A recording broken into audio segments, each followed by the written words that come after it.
تفضل يا رأي المغربي.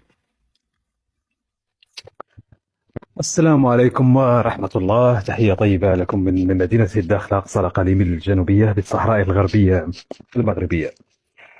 والله العظيم الكريم الإخوة ونستمع إلى من ينتمون إلى دولة مجاورة ويتطاولون أو يترامون على تاريخ الدول في محاولة منهم لصناعة تاريخ من لا هوية له. ومع العلم أنهم هذه الكلمات التي سأقولها سمعوها من الفرنسيين وسمعوها حتى من أبناء بلدهم، فسموا بالذين هم هائمون في التاريخ. تراموا على التاريخ التونسي وتراموا على التاريخ المغربي ويحاولون أن يصنعوا بطولات مفقودة لم يصنعوها حتى في أرضهم. فالذي استعمرته فرنسا 132 سنة وهو يرزخ تحتها وهو حان رأسها وهو مستعبد منبطح، وبل جندت من أبنائهم من يقتلون في الجزائريين.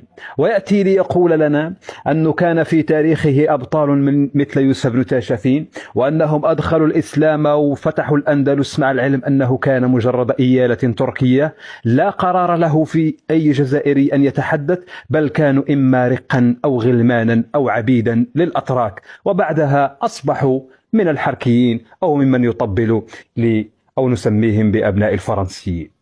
الذي يريد أن يصنع تاريخا في الأندلس وهو يعلم جيدا أنه كان مجرد غلمانا عند العثمانيين، وآخر داياتهم كان دايا يسمى الداي حسين وهو منطقة أزمير في تركيا. فالقرار السياسي والعسكري والاقتصادي المادي في كل تاريخ الجزائر لم يكن أبدا لأبناء الجزائر، وإنما كان للأتراك، وبعدها أصبح للفرنسيين، وإلى يومنا هذا ما زال للفرنسيين. حينما تحدث عن التاريخ أنا عدت مباشرة إلى الوزير السابق الجزائري نور الدين بوكروج الذي أوضح أن الجزائريين منذ الاستقلال أصبحوا هائمين في تاريخ الدول الشقيقة، ويريدون صناعة تاريخ ووهم وانتصارات لم يجدوها، لأن أرشيفهم ووثائقهم لا وجود لها، لأنها كلها كانت يا إما للعثمانيين يا إما للفرنسيين. فبالتالي من أجل أنه إيجاد مادة لتخدير العقول في الجزائر يجب أن يتراموا على تاريخ الدول الأخرى.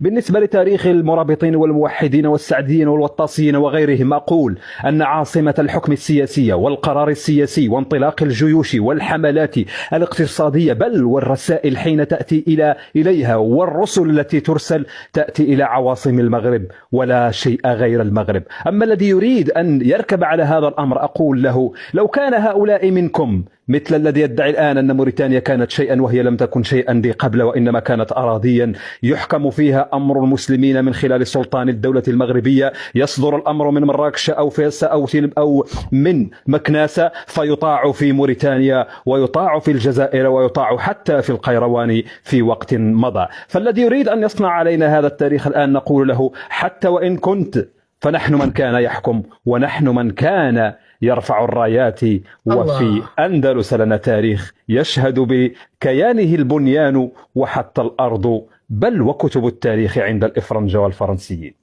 لم نكن أبدا من الشتامين واللعانين والذين بدون أخلاق والذين منحطين لا في سياسيهم ولا في شعبهم، مع كامل الأسف الشديد. حينما تسبون الرجل وحينما تتطاولون على الناس وحينما تدعون الإسلام نقول سبحان الله، نعلة الله على هذا الشيطان الذي كذب عليكم وقال لكم أن الإسلام بالتسمية وليس في أخلاقكم أو في أفواهكم، لأن الإسلام من سلم الناس من لسانه ومن يده.